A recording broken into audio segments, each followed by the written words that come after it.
परिचय। मीरा, जैसे कि हम पहले ही चर्चा कर चुके हैं कि आधुनिक जीव वर्गीकरण का मूल कैरोलस लिनियस के कार्यों में है, जिन्होंने प्रजातियों को उनके सामान्य शारीरिक विशेषताओं के अनुसार वर्गीकृत किया। 5 किंगडम वर्गीकरण के अनुसार सजीवों को निम्न समूहों में वर्गीकृत किया गया है: मोनेरा, प्रोटिस्टा, कवक, पादप और जंतु। हम पहले ही मोनेरा जगत के बारे में चर्चा कर चुके हैं। अब हम प्रोटिस्टा तथा कवक के बारे में चर्चा करेंगे।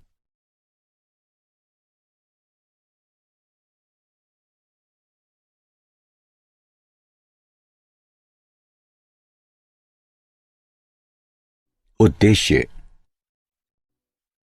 इस पाठ के अंत में आप निम्न करने में सक्षम हो जाएंगे: किंगडम प्रोटिस्टा के गुणों को समझना। प्रोटिस्टा के तहत क्राइसोफाइट, डाइएनोफ्लैजिलेट्स, यूग्लिनोइड्स, स्लाइम मोल्ड्स और प्रोटोजोअन्स के गुणों का पता लगाना। किंगडम कवक के गुणों को समझना। फाइकोमाइसीड्स, एस्कोमाइसेट्स, बेसिडियोमाइसेट्स और ड्यूटेरोमाइसीड्स के गुणों को समझना।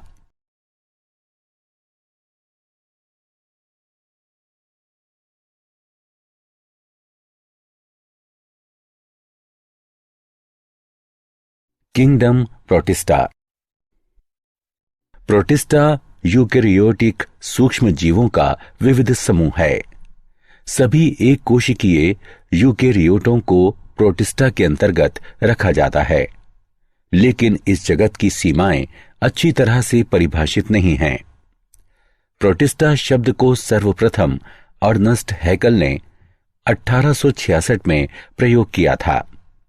प्रोटिस्ट या तो एक कोशिकीय हैं या वे बिना विशेष ऊतकों के बहुकोशिकीय सरल संगठन हैं।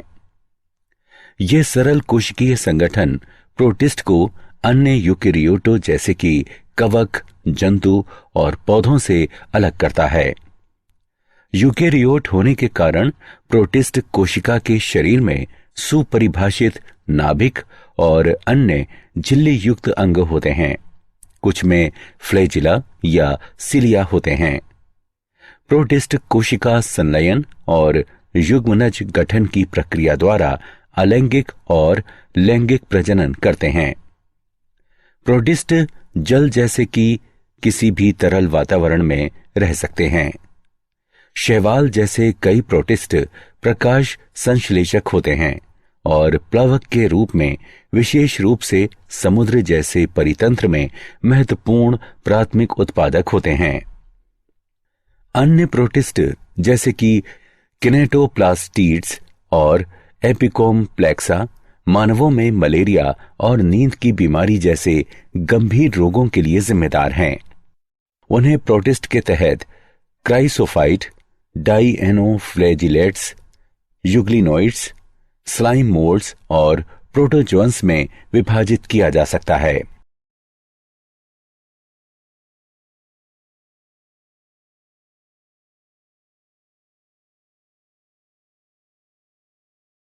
क्राइसोफाइटा।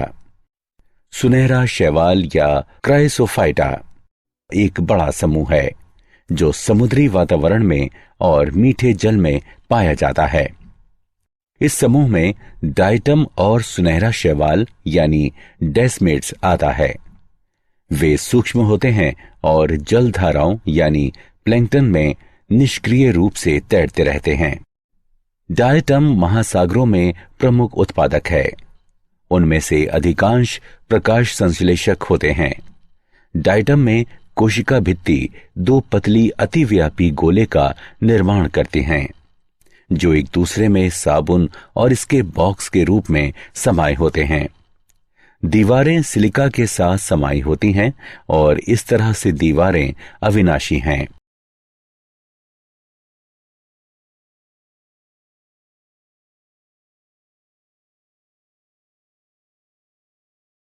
डाइएनोफ्लैजिलेट्स। डाइएनोफ्लैजिलेट्स फ्लैजिलेट प्रोसिस्ट के बड़े समूह हैं। उनमें से लगभग आधे प्रकाश संश्लेषक होते हैं और डाइटम के बाद यूकैरियोटिक शैवाल के सबसे बड़े समूह का निर्माण करते हैं। अधिकांश समुद्री प्लावक होते हैं, लेकिन वे सामान्यतः मीठे जल में भी वास करते हैं। उनकी कोशिकाओं में उपस्थित पिगमेंट्स के कारण वे पीले, हरे, भूरे, नीले या फिर लाल दिखाई देते हैं। कोशिका भित्ति के बाहरी सतह पर कठोर सेलुलोज की प्लेट होती है। उनमें से अधिकांश के 2 फ्लैजिला होते हैं, जो प्लेटों की भित्ति कुंड में एक अनुदैर्ध्य और दूसरा उसके लंबवत होते हैं।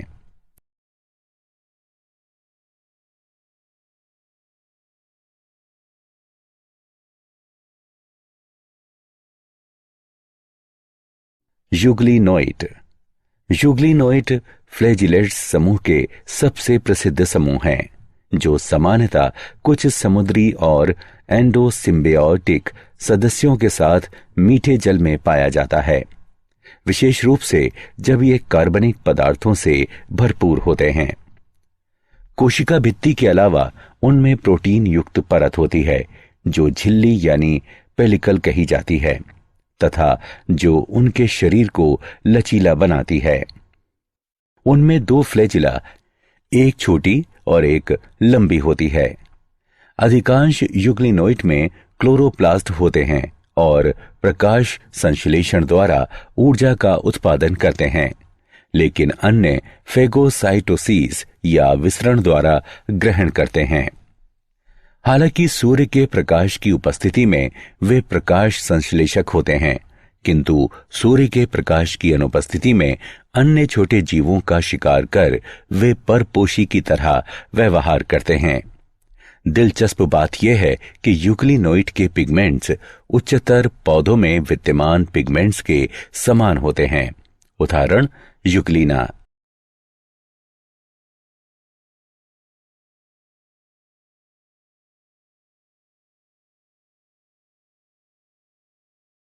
अवंपक कवक।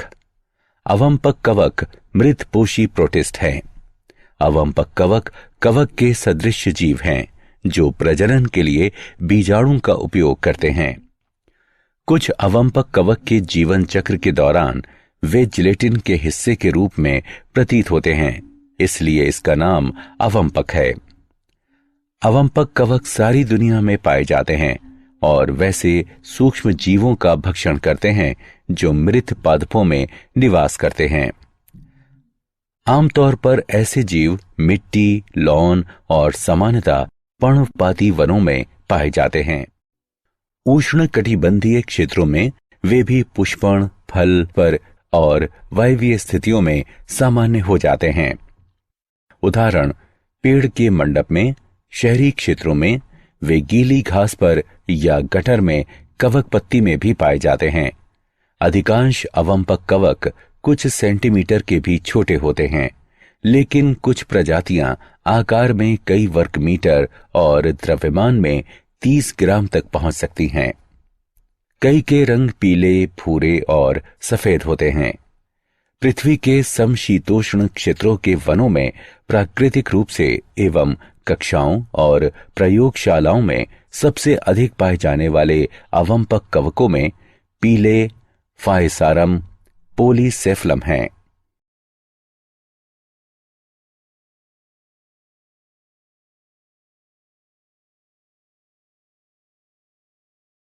प्रोटोजोअन। प्रोटोजोआ या कोर्नेलियस प्रोटोजोअन को ग्रीक शब्द से लिया गया है, जिसमें प्रोटॉन का अर्थ प्रथम, जोआ यानी जंतु है। इसका एक वचन प्रोटोजून है। ये सूक्ष्म जीव होते हैं जिसे एक कोशिकीय यूकैरियोट्स के रूप में वर्गीकृत किया जाता है। सभी प्रोटोजोआ परपोषी होते हैं और शिकारियों या परजीवी के रूप में वास करते हैं। उन्हें जंतुओं का पुरातन संबंधी माना जाता है। प्रोटोजोआ के 4 मुख्य समूह हैं: अमीबीय, समुद्री, कशाभी और पक्षमाभी। अमीबीय प्रोटोजोआ स्वच्छ जल, समुद्री जल या नम मिट्टी में रहते हैं। वे अमीबा की तरह सूडोपेडिया यानी नकली पैर को बाहर निकालकर गति करते हैं तथा अपना शिकार पकड़ते हैं। समुद्री प्रोटोजोआ के बाह्य कवच सिलिका से निर्मित होते हैं। उनमें से कुछ जैसे कि एंट अमीबी परजीवी होते हैं। कशाभी प्रोटोजोआ या तो मुक्त रहते हैं या परजीवी होते हैं। उनमें कशाभ होता है। परजीवी प्रोटोजोआ निद्रालु रोग उत्पन्न करते हैं।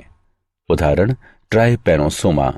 पक्षमाभी प्रोटोजोआ जलीय तथा अत्यंत सक्रिय गति करने वाले जीव होते हैं, क्योंकि उनमें हजारों पक्षमाभ उपस्थित होते हैं। उनमें एक गुहा यानी गलेट होती है जो कोशिका की सतह के बाहर खुलती है। पक्षमाभों की लयबद्ध गति के कारण भोजन से युक्त जल गलेट के अंदर चला जाता है। उदाहरण पैरामीशियम। स्पोरोजोआ इस समूह में विविध जीव आते हैं जिनके जीवन चक्र में संक्रामक बीजाणु जैसी अवस्था होती है। इनमें सबसे कुख्यात प्लाज्मोडियम यानी मलेरिया परजीवी है, जिसका मानव की आबादी पर बुरा आघात पड़ता है।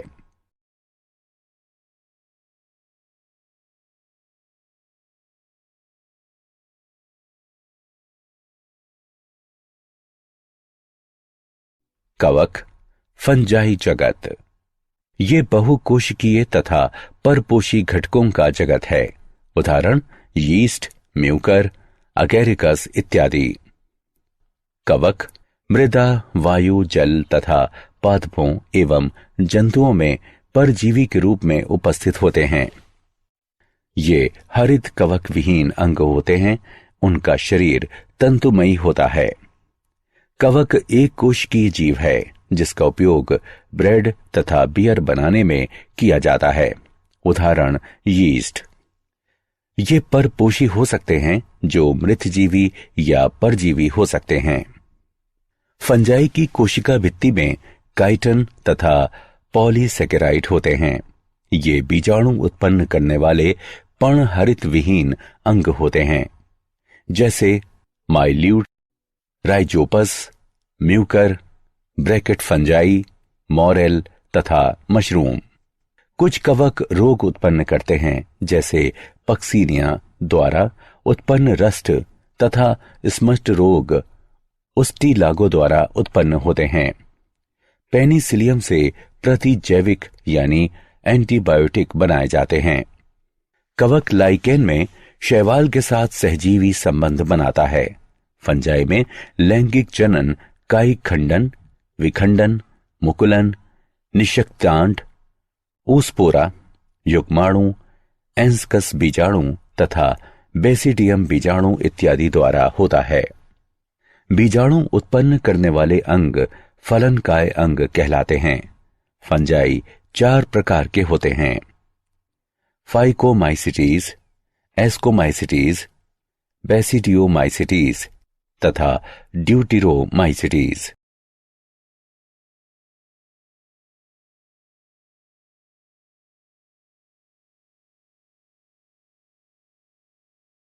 फाइकोमाइसिटीज।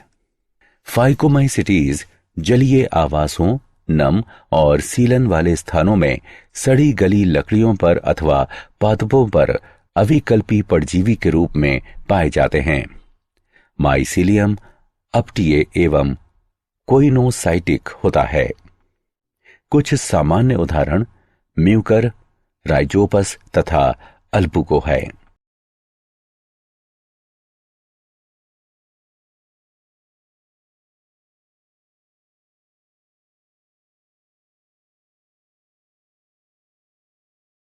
एस्कोमाइसिटीज। एस्कोमाइकोटा फंजाई जगत का एक विभाजन या संघ है तथा डिकारिया उपजगत है। इसके सदस्यों को सामान्यतः थैली फंजाई भी कहते हैं। 64,000 प्रजातियों से अधिक के साथ फंजाई सबसे बड़ा संघ है।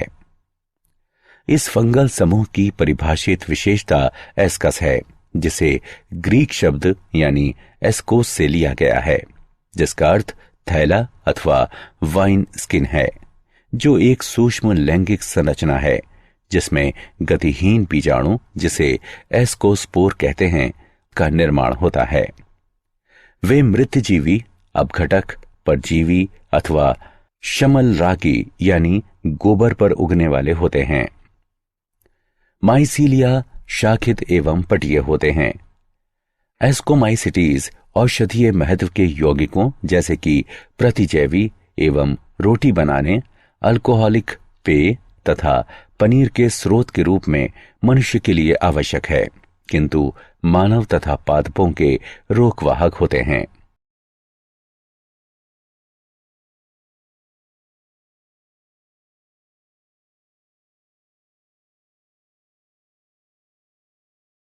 बेसिडियोमाइसिटीज। बेसिडियोमाइकोटा, जो फंजाई जगत के अंतर्गत एस्कोमाइकोटा के साथ दिकारिया उपजगत, जो उच्चतर फंजाई कहलाता है, दो वृत्त संघों में से एक है। बेसिडियोमाइकोटा के अंतर्गत mushroom, puffball, stinkhorn, bracket fungi, अन्य polypore, jelly fungi, boletes, chanterelles, earthstars, smut, bunts, rust, दाप्रण यीस्ट तथा मानव रोगवाहक यीस्ट क्रिप्टोकोकस आते हैं।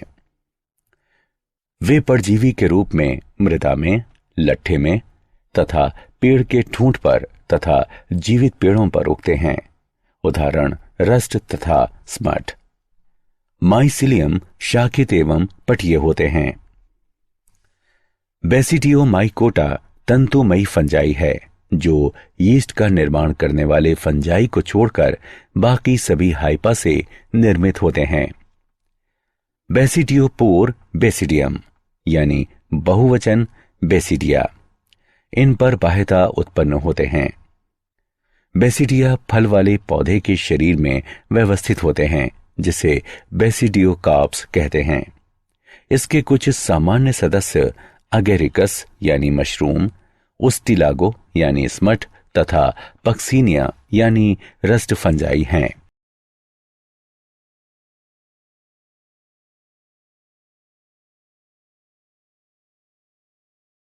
डेटेरोमाइसिटीज। ड्यूटेरोमाइकोटा द्वितीय फंजाई के लिए ग्रीक शब्द। इसको कभी किंगडम फंजाई का औपचारिक संघ समझा जाता था। इसकी लगभग 25,000 प्रजातियां हैं, जिसका वर्गीकरण ड्यूटेरोमाइकोटा में किया जाता है। फंजाई इम्परफेक्टी अथवा इम्परफेक्ट फंजाई, जो ड्यूटेरोमाइकोटा के नाम से जाना जाता है, फंजाई है। वैसे फंजाई जो प्रतिजैविक पेनिसिलिन को उत्पन्न करते हैं तथा जो एथलीट फूड तथा यीस्ट में संक्रमण उत्पन्न करते हैं, इम्परफेक्ट फंजाई हैं। इसके कुछ सदस्य मृतजीवी अथवा परजीवी होते हैं, जबकि उनमें से अधिकांश कूड़े का विघटक होते हैं, जो द्रव्य चक्रण में सहायता करते हैं। इसके कुछ उदाहरण उल्टरेनिया, कोलेटोट्राइकम तथा ट्राइकोडर्मा हैं।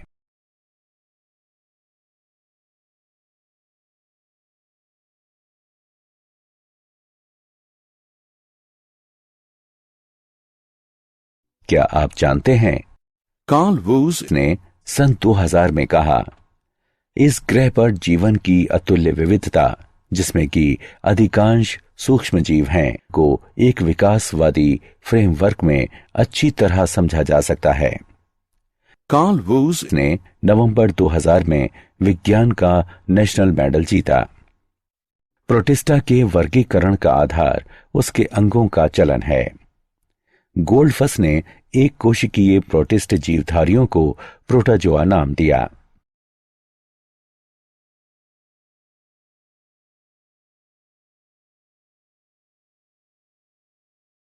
सारांश। आइए हमने जो कुछ सीखा है उसे संक्षेप में दोहराएं। बैक्टीरिया पोषण की विधि में स्वपोषी अथवा परपोषी हो सकते हैं। किंगडम प्रोटिस्टा में सभी एक कोशिकीय यूकेरियोट्स जैसे कि क्राइसोफाइट्स, डाइएनोफ्लैजिलेट्स, यूग्लिनाइट्स, अवंपक कवक तथा प्रोटोजोआ शामिल होते हैं। प्रोटिस्ट में परिभाषित नाभिक तथा अन्य झिल्ली से जुड़े अंग होते हैं। वे अलैंगिक तथा लैंगिक दोनों प्रकार से प्रजनन करते हैं। किंगडम फंजाई के सदस्य संरचना तथा वास में बहुत विविधता दर्शाते हैं। अधिकांश फंजाई पोषण के अपने ढंग में मृत्युजीवी होते हैं। इस किंगडम के अंतर्गत 4 वर्ग फाइकोमाइसिटीज, एस्कोमाइसिटीज, बेसिडियोमाइसिटीज तथा ड्यूटेरोमाइसिटीज आते हैं।